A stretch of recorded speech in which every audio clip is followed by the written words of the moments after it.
ভারতে এক দশক পর একক সংখ্যাগরিষ্ঠতা হারাচ্ছে বিজেপি। নীতিশ নাইরকে সঙ্গে নিতে হবে নরেন্দ্র মোদীর। কঠিন লড়াইয়ে উদ্দীপ্ত বিরোধীরা। একের পর এক বেরিয়ে আসছে বেনজিরের ছলচাতুরি। বান্দরবানে জালিয়াতি করে কেনেন 250 একর জমি। ডাকে সাড়া না দিলে বক্তব্য নেই ধরে নেবে দুদক। সময় যেতে পারবে এবং কমিশন তাকে 15 দিন সময় দিতে পারবে। এই এখতিয়ার কমিশনের আছে। 15 দিন পরেও যদি সে না আসে তাহলে ধরে নিতে হবে তার কোনো বক্তব্য নেই। বেনজির আজিজরা আওয়ামী লীগের কেউ নয় বললেন কাদের। সাবেক আইজিপিকে বাঁচাতে বিদেশে পাঠানো হয়েছে। চট্টগ্রামে আলোচনা সভায় ফখরুল। চা শ্রমিকরা আর ভাসমান অবস্থায় থাকবে না জানালেন প্রধানমন্ত্রী। বাজারজাতকরণে বৈচিত্র্য আনতে বললেন বাগান মালিকদের। ঢাকা মেডিকেল থেকে আবারও নবজাতক চুরি। সিসি ক্যামেরার ফুটেজ বিশ্লেষণ করে তদন্ত করছে হাসপাতাল কর্তৃপক্ষ ও পুলিশ। এমপি আনার অপহরণ মামলায় তানভীর ভুঁইয়ার স্বীকারোক্তিমূলক জবানবন্দি। মোস্ট ওয়ান্টেড সিয়ামকে ফেরত চায় ভারত। নেপাল থেকে ফিরে জানালেন গোয়েন্দা দল।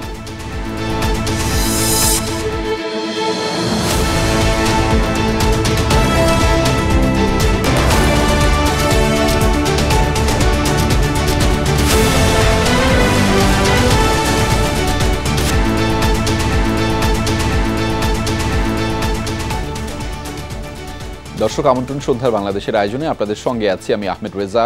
এতক্ষণ শিরোনাম দেখছিলেন, এবার জানাচ্ছি বিস্তারিত। ভারতে এক দশক পর অবসান ঘটতে চলেছে একদলীয় শাসনের। লোকসভা নির্বাচনে একক সংখ্যাগরিষ্ঠতা হারাচ্ছে ক্ষমতাসীন বিজেপি। তবে সংখ্যাগরিষ্ঠতা পেয়েছে দলটির নেতৃত্বাধীন জোট এনডিএ। টাইমস অব ইন্ডিয়ার তথ্য অনুসারে প্রাথমিক ফলাফলে 290 আসনে এগিয়ে রয়েছে এনডিএ। সরকার গঠনের জন্য দরকার 272টি আসন। এবার 400 আসন পাওয়ার লক্ষ্য ঠিক করেছিল নরেন্দ্র মোদীর জোট। বুথফেরত জরিপেও ইঙ্গিত ছিল 350-র বেশি আসন পাবে তারা। তবে জরিপকে ভুল প্রমাণ করে চমক দেখিয়েছে কংগ্রেসের নেতৃত্বাধীন জোট ইন্ডিয়া। রাহুল গান্ধীর নেতৃত্বে প্রচার চালানো ইন্ডিয়া জোট এখন পর্যন্ত এগিয়ে 235 আসনে। পশ্চিমবঙ্গ, তামিলনাড়ু, কেরালা, পাঞ্জাব ও মহারাষ্ট্রে বড় ব্যবধানে জয় পেয়েছে বিরোধী জোট। বিজেপির শক্ত ঘাঁটি উত্তরপ্রদেশেও বেশি আসন পেয়েছে তারা। 6 সপ্তাহ ধরে ভোটাভুটির পর মঙ্গলবার স্থানীয় সময়ে সকাল 8টায় শুরু হয় গণনা। গত 19 এপ্রিল শুরু হয় সবচেয়ে বড় গণতান্ত্রিক দেশের ভোট মহাযজ্ঞ। 7 ধাপের নির্বাচনের ভোটাভুটি শেষ হয় 1 জুন।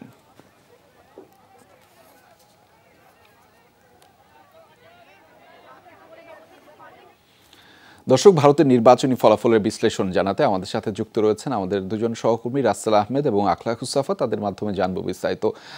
আপনাদের দুজনের কাছে একটু জানতে চাই, ওই পর্যন্ত পাওয়া ফলাফলের বিশ্লেষণটা একটু আমাদের দর্শকদেরকে জানাবেন। অবশ্যই রেজা, আপনাকে ধন্যবাদ। আমরা যে ভারতের লোকসভা নির্বাচন সেটির যে সবশেষ পাওয়া যে তথ্য, অর্থাৎ ভারতের নির্বাচন কমিশন থেকে যে তথ্য পাওয়া গেছে, আসলে ধারাবাহিকভাবে তাদের যেই 543টি আসনেরই ফলাফল দেয়া হচ্ছে। তবে এখন পর্যন্ত 100-র কাছাকাছি ফলাফল দেওয়া হচ্ছে। তবে তারা আরেকটি রেজাল্টের ধরন একটু ভিন্নভাবে করে থাকে, যে যেই আসনগুলোতে এগিয়ে আছে সেখানকার ফলাফলও দিয়ে যাচ্ছে। আমরা একটু সবশেষ আপডেটটি জেনে নিই ভারতের সেই নির্বাচন কমিশনের ওয়েবসাইট থেকে।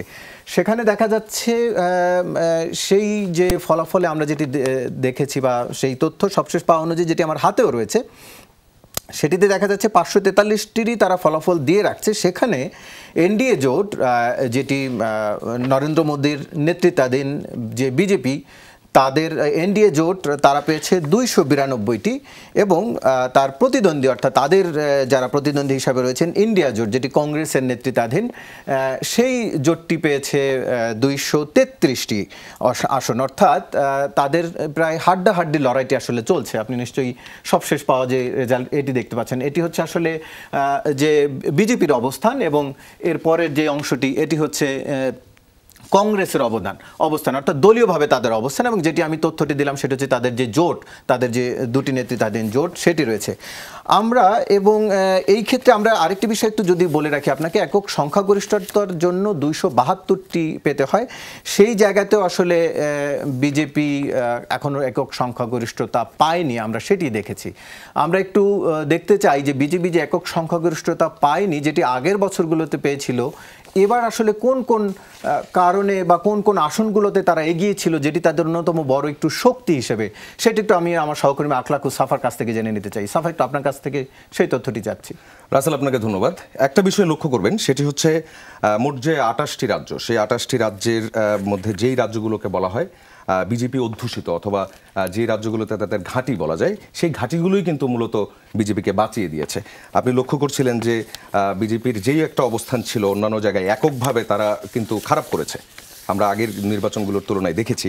সেই জায়গায় এই যে আসনগুলো, এই যে রাজ্যগুলো আছে, মোট 60টি রাজ্য আমরা দেখতে পাচ্ছি। 60টি রাজ্যের মধ্যে দিল্লিতে একেবারেই যে মোট আসন 60টির মধ্যে 60টি বিজেপি পেয়ে গেছে, কংগ্রেস সেখানে কিন্তু কোনো সুবিধা করে উঠতে পারেনি।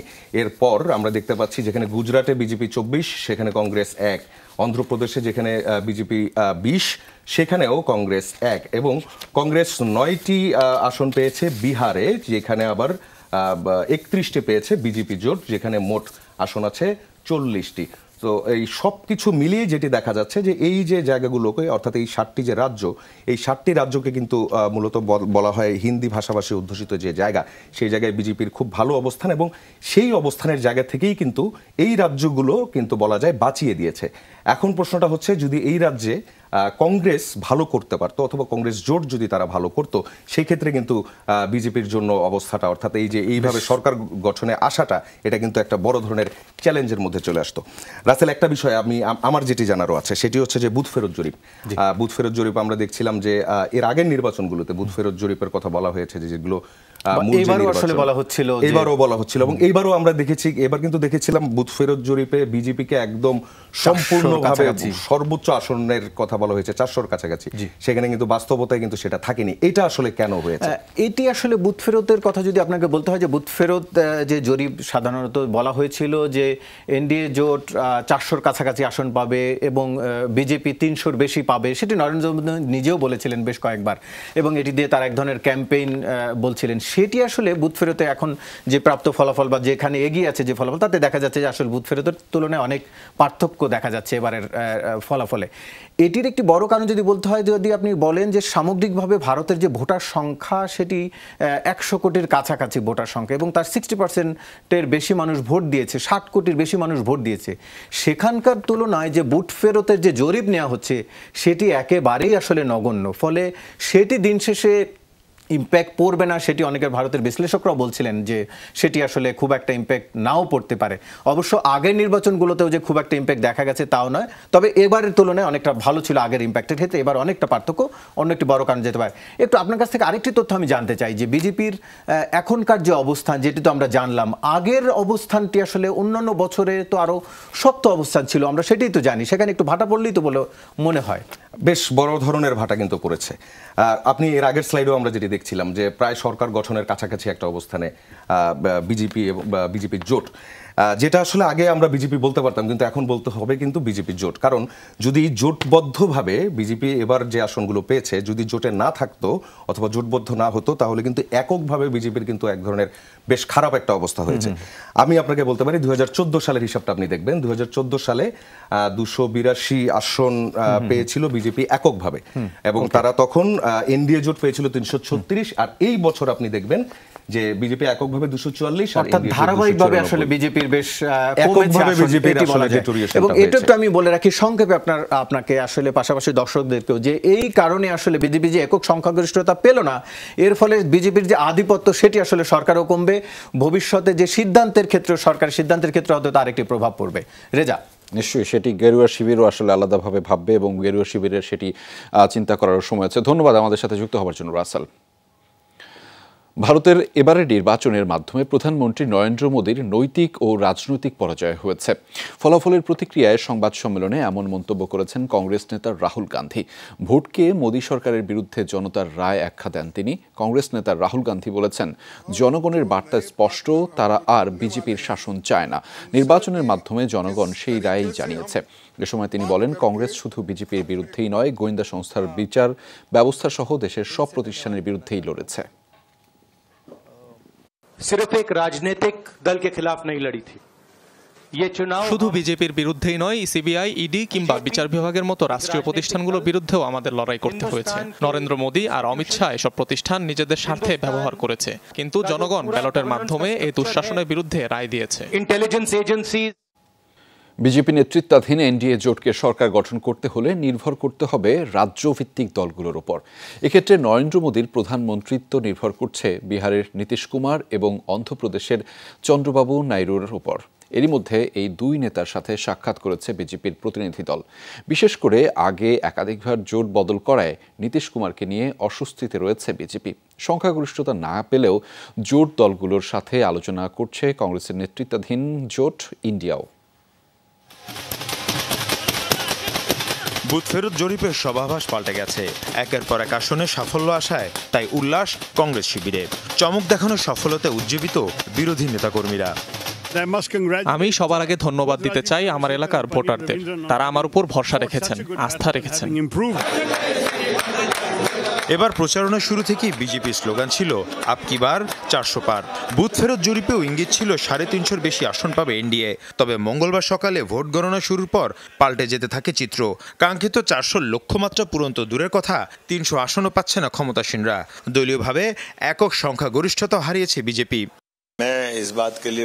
প্রধানমন্ত্রী নরেন্দ্র মোদীর নেতৃত্বে আমরাই আবারও জয়ী হব, এই বিষয়ে কোনো সন্দেহ নেই।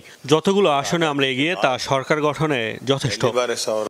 ফলে সরকার গঠনের জন্য জোট সঙ্গীদের ওপর নির্ভর করতে হচ্ছে নরেন্দ্র মোদীর দলকে। এক্ষেত্রে সবচেয়ে বেশি আলোচনায় বিহারের নীতিশ কুমারের দল, জনতা দল এবং অন্ধ্রপ্রদেশের চন্দ্রবাবু নাইডুর টিডিপি। ভোট গণনা চলাকালে এই দুই নেতার দ্বারস্থ হয়েছে বিজেপি। এরই মধ্যে চলছে দল দুটিকে খুশি রাখার প্রক্রিয়া। কারণ এনডিএ জোটের অংশ হলেও নাইডু ও নীতিশের অবস্থান নিয়ে শঙ্কা রয়ে গেছে বিজেপিতে। এর আগে ইন্ডিয়া জোটের সাথে গাঁটছড়ার ঘোষণা দিয়েছিলেন নাইডু। অন্যদিকে গেল বছরে নীতিশ ছিলেন কংগ্রেস নেতৃত্বাধীন জোটে। দুই নেতা ফের মত পাল্টালে পাল্টে যেতে পারে সমীকরণ। অবশ্য এখন পর্যন্ত তাদের অবস্থান নরেন্দ্র মোদীর পক্ষেই। এদিকে জোটের পরিধি বাড়াতে পাল্টা উদ্যোগ চলছে কংগ্রেস নেতৃত্বাধীন জোটের। এরই মধ্যে জোটের বৈঠকের প্রক্রিয়া চলছে। ভারতীয় গণমাধ্যমগুলো বলছে বাড়তে পারে ইন্ডিয়া জোটের পরিধি। মীর মুশফিকা হাসান, যমুনা নিউজ। এবার জানাচ্ছি অন্যান্য খবর। বান্দরবানের পাহাড়ে জমি কেনা আর দখলে ক্ষমতার অপব্যবহারই শুধু নয়, অভিনব ছলচাতুরির আশ্রয় নেন সাবেক আইজিপি বেনজির আহমেদ। ডিএমপি কমিশনার থাকার সময় থেকে শুরু করে দখল, এরপর একের পর এক দখলে নেন পাহাড়ের 250 একর জমি। উচ্ছেদ করেন স্থানীয়দের, স্বাক্ষর নেন স্বেচ্ছায় জমি দিয়ে দেয়ার। কি করে করলেন এসব? বান্দরবানের সহকর্মী বাটিং মার্মাকে সাথে নিয়ে সহকর্মী আখলাকুস্তাফা জানাচ্ছেন বিস্তারিত। পাহাড়ে বেনজির আহমেদের নামে 250 একর জমি, কিছু কিনেছেন আর বাকিগুলো দখল করেছেন। কিন্তু প্রশ্নটা হচ্ছে, পাহাড়ে স্থানীয় বাসিন্দা ছাড়া জমি কেনার কোনো বিধানই নেই। বেনজির আহমেদ কি করে করলেন এসব? প্রাকৃতিক ও ব্যক্তি মালিকানাধীন বাগানে পরিপূর্ণ বান্দরবানের লামা উপজেলার সরই ইউনিয়ন। যেদিকে চোখ যায় পাহাড় আর গাছপালার প্রাচুর্য। এখানে নামমাত্র মূল্যে 25 একর জমি কেনেন বেনজির আহমেদ। স্থানীয় বাসিন্দা ছাড়া পার্বত্য এলাকায় কোনো জমি কেনার বিধানই নেই, তাই শুধুমাত্র নোটারি করেই বেনজির দখলে নেন বিশালে জায়গা। আগে 64 পরিবার ছিল স্যার, মানে মনে করো এই যে বাগান টাগান তারা মানে এসপি হিসাবে কিনিয়ে মানে সংগ্রহ করে চলে গেছে অনেক গ্রামে পাড়া লোক, মানে গ্রামের লোক আর কি। এনজি নামে যারা জায়গাও কিনি, তো এখন পাড়া অনেক পাড়া আছে, এখন পাড়া ঘর বাড়িও নাই। জালিয়াতি করে জমিগুলো কেনার পর আশপাশের বাসিন্দাদের উচ্ছেদ করেন বেনজির, দখলে নেন তাদের জায়গা। অল্প কিছু টাকা দিয়ে স্বাক্ষর নেন স্বেচ্ছায় জমি দিয়ে দেয়ার। টাকা প্রয়োজন ছিল আমাদের এই সময়, তখন আমরা অল্প টাকায় নিয়ে তাকে বিক্রি করে দিই। জোরপূর্বক করে নিয়েছে, কি করা যায় এই জন্য আর কি। বলার আর কি কিছু আছে, বলার তো কিছু নাই। জেলার লামা উপজেলার সরই ইউনিয়নের ডুলছড়ি মৌজায় বেনজির নিয়েছেন 1/2 একরের অধিক পাহাড়ি জায়গা। জায়গা তো মানে ওই এরকম আর কি, আমাদের এই 5 একর একজন থেকে নিল, আর একজন থেকে 5 একর নিল। সোয়ালক ইউনিয়নে 25 একর জায়গা জুড়ে করা হয়েছে গরুর খামার। সেখানে দখল করেছেন আরও 30 একর। খামারে যাওয়ার সড়ক আর বিদ্যুৎ নেওয়া হয় সরকারি বরাদ্দে। বেনজির আহমেদ নামে আমার 314 সোয়ালক মোজা একটা জায়গা আছে, উনি ইতিমধ্যে জোট পারমিট করেছেন ওই বাগানে। এবং ওখানে একটা গরু ফার্ম আছে, তারপরে মৎস্য খামার আছে এবং একটা 2তলা বিল্ডিং আছে। এখানে প্রায় অনুমানিক কয় কোটি টাকা সম্পদ হবে। টাকা শুনছি, আমি তো জানি এখন তো জানি পুলিশ অফিসারের বড় এতে, এত আমি জানি না। পুলিশ কর্মকর্তা শুনছি, কিন্তু ওনাকে আমি দেখিও নাই বা ওনার কাছে আমার সাথে কোনো যোগাযোগও নেই। হেডম্যানদের যোগসাজশে কয়েক বছর ধরে এই জমিগুলো অন্তত 10 জনের কাছ থেকে ধাপে ধাপে কেনা হয় বেনজিরের নামে। স্থানীয় ত্রিপুরা সম্প্রদায়ের কেউ অবশ্য সাবেক আইজিপিকে সচক্ষে দেখেননি, তারা চিনেন এসপি সাহেব নামে। আখলাকুস সাফা, যমুনা নিউজ, ঢাকা।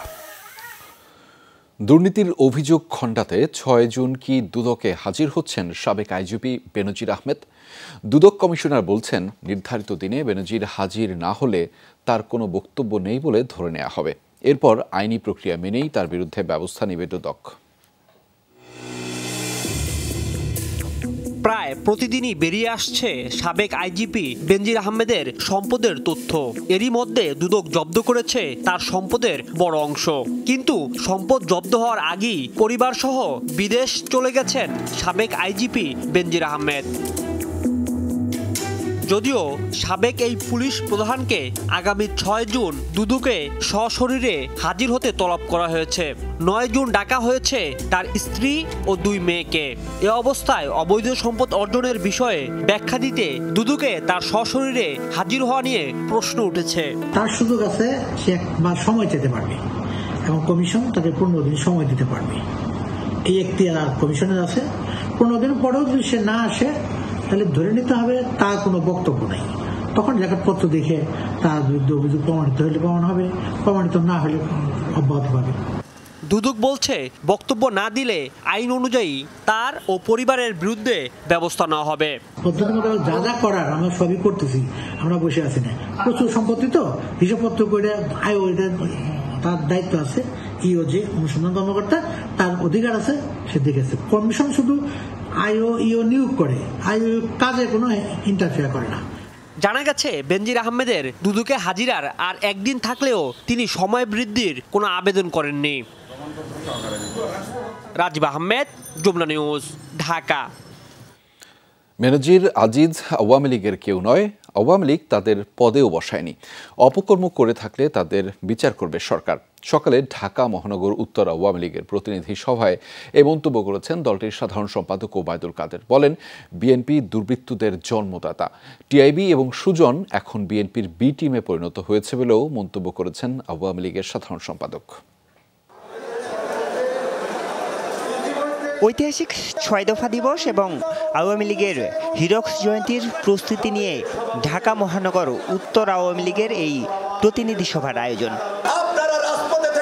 সভা শুরুর আগেই কানায় কানায় পূর্ণ হয়ে যায় পুরো অডিটোরিয়াম। কমিটি গঠন প্রক্রিয়া। প্রধান অতিথির বক্তব্যে ওবায়দুল কাদের বলেন, আওয়ামী লীগ শৃঙ্খলা ভঙ্গ করে কাউকে পদে বসায়নি। বেনজির এবং আজিজ কেউই আওয়ামী লীগের নন। তারা অপকর্ম করলে তাদের বিচারের সৎসাহস আছে সরকারের। আমরা পরিষ্কার বলে দিয়েছি, বেনজির আমাদের দলের লোক নয়। সিনিয়রিটি মেধা নিয়ে সে আইজিপি হয়েছে। আজিজও আমাদের দলের লোক নয়, আমরা তাদের বানাইনি। এখন ভেতরে তারা যদি কোনো অপকর্ম করে, এইটা যখন সরকারের কাছে বিষয়টি আসে, তখন এদের বিচার করার সৎসাহস শেখ হাসিনার সরকারের। বিএনপি দুর্বৃত্তের জন্মদাতা এমন মন্তব্য করে ওবায়দুল কাদের চ্যালেঞ্জ দিয়ে বলেন, আওয়ামী লীগ প্রধান কিংবা নেতারা কেউ দুর্নীতি করেছেন এমন প্রমাণ কেউ দিতে পারবে না। দেখেন আমাদের দলের নেতাদের প্রধান নেতা কে দুর্নীতিবাদ, তথ্য প্রমাণ নিয়ে আসে। দুর্নীতিবাদ আপনাদের দলে চোরের রাজা, চোরের মহারাজা সবই বিএনপি। বিএনপি হচ্ছে দুর্বৃত্তের জন্মদাতা। দলীয় নেতাকর্মীদের শৃঙ্খলা ভঙ্গ না করার নির্দেশ দেন ওবায়দুল কাদের। জানান আগামী জাতীয় সম্মেলনের আগে একে একে সব ইউনিটের সম্মেলন শেষ করা হবে। জনগণ বিরক্ত হয় এমন কোনো কাজ আমরা করব। আরিফুর রহমান সবুজ, যমুনা নিউজ, ঢাকা। বেনজির আহমেদ ও আজিজের মতো বহু মাফিয়া তৈরি করেছে আওয়ামী লীগ সরকার, এমন অভিযোগ করেছেন বিএনপির মহাসচিব মির্জা ফখরুল ইসলাম আলমগীর। তিনি বলেন তারাই দেশটাকে গিলে খাচ্ছে। বিকেলে বন্দরনগরীর আইইবি মিলনায়তনে চট্টগ্রাম ফোরাম আয়োজিত আলোচনা সভায় এই অভিযোগ করেছেন তিনি। সাবেক আইজিপিকে বাঁচাতে সরকার গোপনে তাকে দেশের বাইরে পাঠিয়ে দিয়েছে বলে অভিযোগ করেছেন মির্জা ফখরুল। বলেন লুটেরারদের হাতে পড়ে দেশের অবস্থা আজ ভয়াবহ। গণতন্ত্র নেই, মানবাধিকার নেই, নিরাপত্তাও নেই। 15 বছর ধরে অবৈধভাবে ক্ষমতায় বসে আছে বিনা ভোটের সরকার। নিজেদের অস্তিত্ব রক্ষার জন্যই রাজপথে নেমে দানবীয় সরকারকে পরাজিত করতে সবাইকে ঐক্যবদ্ধ হওয়ার আহ্বান জানিয়েছেন বিএনপি মহাসচিব। ভাবতে লজ্জা হয়, বলতে লজ্জা হয় যে আমার পুলিশ বাহিনীর সাবেক প্রধান, তার বিরুদ্ধে প্রতিদিন পাতায় পাতায় হাজার হাজার দুর্নীতির খবর বেরোচ্ছে। আর দেখেন এই সরকার কি করছে, ওই চোরকে, ওই ডাকাতকে তারা বাঁচাবার জন্য গোপনে তাকে পাচার করে দিয়েছে। শ্রমিকদের প্রতি আরও যত্নবান হতে চা বাগান মালিকদের প্রতি আহ্বান জানিয়েছেন প্রধানমন্ত্রী শেখ হাসিনা। চা বাগানের কোনো শ্রমিক আর ভাসমান অবস্থায় থাকবে না বলেও আশ্বস্ত করেছেন তিনি। সকালে জাতীয় চা দিবস উপলক্ষে আয়োজিত অনুষ্ঠানে এসব কথা বলেন প্রধানমন্ত্রী। চা বাজারজাতকরণের ক্ষেত্রে বৈচিত্র্য আনতে মালিকদের প্রতি পরামর্শ দিয়েছেন সরকার প্রধান। দেশে বর্তমানে 168টি বৃহৎ ও 8000-এর বেশি ক্ষুদ্র চা বাগান রয়েছে। এসব চা বাগান থেকে গেল বছর উৎপাদন হয়েছে 102.92 মিলিয়ন কেজি চা। ওসমানী স্মৃতি মিলনায়তনে চতুর্থ জাতীয় চা দিবসের আনুষ্ঠানিকতায় যোগ দেন প্রধানমন্ত্রী শেখ হাসিনা। চা রপ্তানিতে শীর্ষ ব্র্যান্ড হিসেবে সিলন রপ্তানি এই শিল্পে অবদান রাখা 8 ক্যাটাগরিতে বাগান ও উৎপাদনকারী প্রতিষ্ঠানকে দেয়া হয় জাতীয় চা পুরস্কার 2024-এর সম্মাননা। তিনি নিজের তত্ত্বাবধানে অনুষ্ঠানে প্রধানমন্ত্রী বলেন, দেশের অভ্যন্তরে চা উৎপাদনের পাশাপাশি রফতানিও বৃদ্ধি পাচ্ছে। তাজা তুলসী, আদা, লেবু, তেজপাতা, এলাচি, লং, দারচিনি, আমরা তো বিভিন্ন কিছু দিয়েই চা বানাই। তো এই চাগুলো যদি প্যাকেটজাত করা যায়, অর্থাৎ আমি এটা বলবো যারা চা মালিক এবং ব্যবসায়ী আছেন, বিশেষ করে মালিকদের বলবো যে আপনারা ভ্যালু অ্যাডেড করেন। এই যে বাল্কে চা বিক্রির থেকে যদি ভ্যালু অ্যাডেড করেন তাহলে আপনারা কিন্তু আরও ভালো দাম পাবেন। চা শিল্পকে বেগবান করতে শ্রমিকদের প্রতি যত্নবান হতে মালিকদের আহ্বান জানান প্রধানমন্ত্রী। এদের কিন্তু এই মাটিতে একখণ্ড জায়গা নাই যেখানে তারা আপন ভূমি হিসেবে বিবেচনা করতে পারে, অর্থাৎ তার এখানে কোথাও একটা পা রাখার জায়গা নেই। তার জন্য একটা ফ্লোটিং, ভাসমান। কিন্তু এই ভাসমান থাকবে কেন? আমাদের কোনো নাগরিক ভাসমান থাকবে না।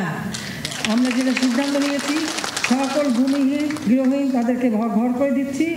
ইনশাআল্লাহ এই চা শ্রমিকরাও এরকম ভাসমান থাকবে না, সেটা আমি বলে যাচ্ছি। এর জন্য যা করার করব। অনুষ্ঠানে প্রতীকী হিসেবে প্রধানমন্ত্রীর হাতে তুলে দেওয়া হয় গোল্ডেন বেঙ্গল চা। আলোচনা পর্ব শেষে প্রধানমন্ত্রী উদ্বোধন করেন চা মেলা, যেখানে নিজেদের পণ্য তুলে ধরেন দেশীয় বিভিন্ন চা কোম্পানি। ভাস্কর ভাদুরী, যমুনা নিউজ, ঢাকা। আয়োজিত এমপি আনার হত্যায় জড়িত সিয়ামকে আটকের কথা মৌখিকভাবে জানিয়েছে নেপালের পুলিশ। তদন্ত শেষে ঢাকায় ফিরে ডিএমপির অতিরিক্ত কমিশনার হারুনুর রশিদ জানিয়েছেন, মোস্ট ওয়ান্টেড সিয়ামকে নেপালের কাছে ফেরত চেয়েছে ভারত। এদিকে ঢাকায় দায়ের করা এমপি আনার অপহরণ মামলায় আদালতে 164 ধারার স্বীকারোক্তিমূলক জবানবন্দি দিয়েছে তানভীর ভূঁইয়া। পরে তাকে কারাগারে পাঠানো হয়। এমপি আনার হত্যার অন্যতম অভিযুক্ত সিয়াম নেপালে গ্রেপ্তার হয়েছে বলে সে দেশের পুলিশ মৌখিকভাবে জানিয়েছিল ঢাকার গোয়েন্দাদের। হত্যার পর শাহিনের মতো সিয়ামও গা ঢাকা দিয়েছিল নেপালে। হত্যার আগে নেপালের বিভিন্ন হোটেলে সিয়াম সহ অন্যদের অবস্থানের তথ্য পেয়েছেন গোয়েন্দারা। সেটা যাচাই বাছাই করতে ঢাকা থেকে হারুনুর রশিদের নেতৃত্বে 4 সদস্যের দল গিয়েছিল নেপালে। জিহাদ এবং সিয়াম বিভিন্ন জায়গাগুলিতে আলামত নষ্ট করা, আলামতকে বিভিন্ন জায়গায় ফেলে দেওয়া, ডিসপোজ করা, এই কাজটা করার, সে বিভিন্ন গাড়ি সংগ্রহ, গাড়ি থেকে বিভিন্ন গাড়িতে পরিবর্তন করা, এই সবগুলি কাজ সিয়াম সে কাজটি করেছে। সেও সেখানে মানে বিশেষ করে তদন্তকারী কর্মকর্তাদের দৃষ্টিভঙ্গি চেঞ্জ করার জন্য সে ওই মুজাফফরাবাদ বিহারে গিয়ে সে 4টা সিমে 4টা রিং দিয়ে সে কিন্তু আবার ইলিগেল হয়ে সে আবার কাঠমান্ডু চলে। নেপাল, বাংলাদেশ বা ভারত যে দেশের কাছে সিয়ামকে ফেরত দিক তাতে তদন্তের কোনো প্রভাব ফেলবে না বলে জানান ডিএমপির অতিরিক্ত কমিশনার। আমরা যে এক এবং অভিন্ন লক্ষ্য নিয়ে আমরা দুই দেশের তদন্তকারী কর্মকর্তারা কাজ করছি। আমাদের কথা হলো এটা যদি মোস্ট ওয়ান্টেড হিসাবে যদি কাঠমান্ডু কর্তৃপক্ষ যদি যেহেতু তাদের সাথে ইন্ডিয়ার সাথে একটা তাদের এক্সট্রাডিশন ট্রিটি রয়েছে, যদি তারা সেই হিসাবে যদি তারা তাদেরকেও দিয়ে দেয় অথবা আমাদেরকেও দিয়ে দেয়, সেক্ষেত্রে বাংলাদেশ এবং ইন্ডিয়ার তদন্ত করার ক্ষেত্রে কোনো সমস্যা হবে না। এদিকে এমপি আনার হত্যায় জড়িত আসামি তানভীর স্বীকারোক্তিমূলক জবানবন্দি দিয়েছেন আদালতে। ঢাকার অতিরিক্ত chief metropolitan magistrate Tofazzal Hossain তার জবানবন্দি গ্রহণ করেন। এর আগে সোমবার একই মামলার আসামি শিলাস্তি রহমান আদালতে স্বীকারোক্তিমূলক জবানবন্দি দিয়েছেন। Sourovi Sayda, Jamuna news, Dhaka. Dhaka medical college হাসপাতাল থেকে কন্যা নবজাতক চুরির অভিযোগ করেছেন বাবা শরীফুল ইসলাম। 212 নম্বর ওয়ার্ড থেকে সদ্য জন্ম নেওয়া শিশু চুরির বিষয়ে হাসপাতাল কর্তৃপক্ষ এবং শাহবাগ থানা পুলিশ তদন্ত শুরু করেছে। এ বিষয়ের সবশেষ তথ্য জানাতে যুক্ত রয়েছেন সহকর্মী তানভীর মৌসুম। জানবো তার মাধ্যমে বিস্তারিত। তানভীর, চুরি যাওয়া নবজাতক উদ্ধারে এখন পর্যন্ত কি অগ্রগতি দেখছেন, একটু বিস্তারিত জানাবেন আমাদের। রেজা, চুরি যাওয়া যে নবজাতক তাকে উদ্ধারের জন্য এরই মধ্যে পুলিশ এবং এখানকার যারা রয়েছে পুলিশ ফাঁড়ির ইনচার্জ থেকে শুরু করে আনসার সদস্য যারাই রয়েছে তারা কিন্তু বলেছেন এই সিসিটিভি ফুটেজ পর্যবেক্ষণ করে কিন্তু তারা এই তদন্তটি করবেন এবং সেই তদন্ত কিন্তু এরই মধ্যে শুরু হয়ে গেছে। এবং এই যে দুই নবজাতকের দুই যমজ সন্তানের যে বাবা শরীফুল ইসলাম, তিনিও কিন্তু এখন এই মুহূর্তে শাহবাগ থানায় আছেন এবং তিনি কিন্তু সেখানে আসলে অন্যান্য যে সকল তথ্যগুলো রয়েছে সেগুলো তিনি দিচ্ছেন। এবং এখানে কিন্তু পরবর্তীতে এই যে এই নবজাতক চুরির ঘটনায় ব্যবস্থা নেওয়ার জন্য কিন্তু সিসিটিভি ফুটেজ কাজে লাগাবে ওরা আইনশৃঙ্খলা বাহিনী আসলে তারা তাদের বক্তব্য জানিয়েছে। এখানে বলে রাখতে চাই এই 212 নম্বর ওয়ার্ডে এখানে কিন্তু তারা আসেন, যদি বলি যে গতকালকে রাতের দিকে আসেন এবং পরবর্তীতে কিন্তু আজকে ভোর 7টায় শরীফুল ইসলামের যিনি স্ত্রী রয়েছেন সুখী আক্তার, তিনি কিন্তু যমজ সন্তানের জন্ম দেন এবং যমজ দুই নবজাতকের জন্ম দেওয়ার পর এই চুরির ঘটনাটি কিন্তু ঘটে দুপুর 1টা থেকে 2টার সময়।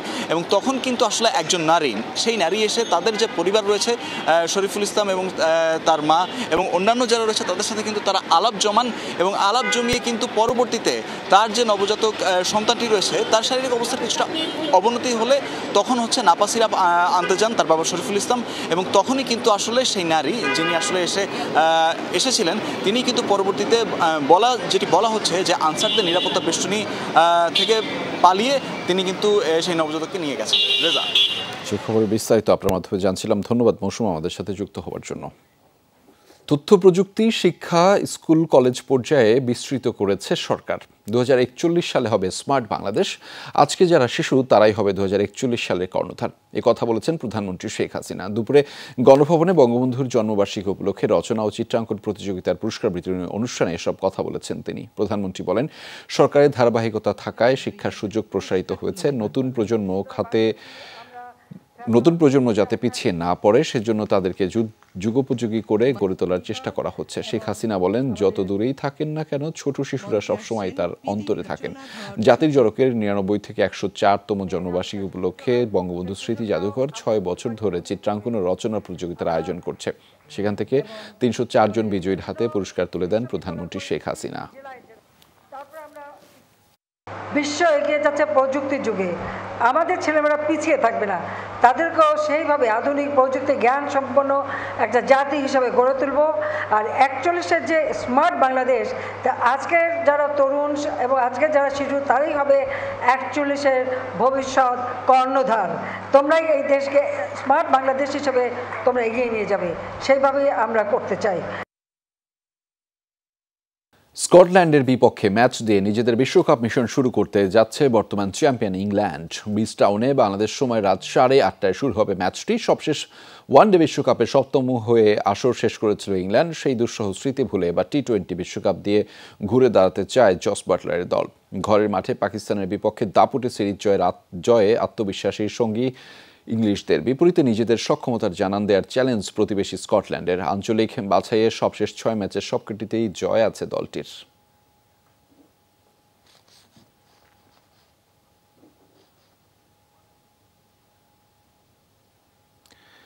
এদিকে দিনের অপর ম্যাচে রাত 9:30টায় মুখোমুখি হবে নেপাল ও নেদারল্যান্ডস। যুক্তরাষ্ট্রের ডালাসে অনুষ্ঠিত হবে ম্যাচটি। সবশেষ টি-20 বিশ্বকাপে দক্ষিণ আফ্রিকা ওয়ানডে বিশ্বকাপে বাংলাদেশকে হারানোর সুখস্মৃতি রয়েছে ডাচদের। তবে দলের অন্যতম সেরা 2 তারকা ভন ডার মারুই ও কলিন অ্যাকারম্যানের সার্ভিস মিলবে না এই বিশ্বকাপে। বিপরীতে দলের সেরা তারকা সন্দীপ লামিচানেকে ছাড়াই বিশ্বকাপে লড়তে হচ্ছে নেপালকে। 2 দলের সবশেষ 5 দেখায় 2টিতে জয় রয়েছে নেপালের।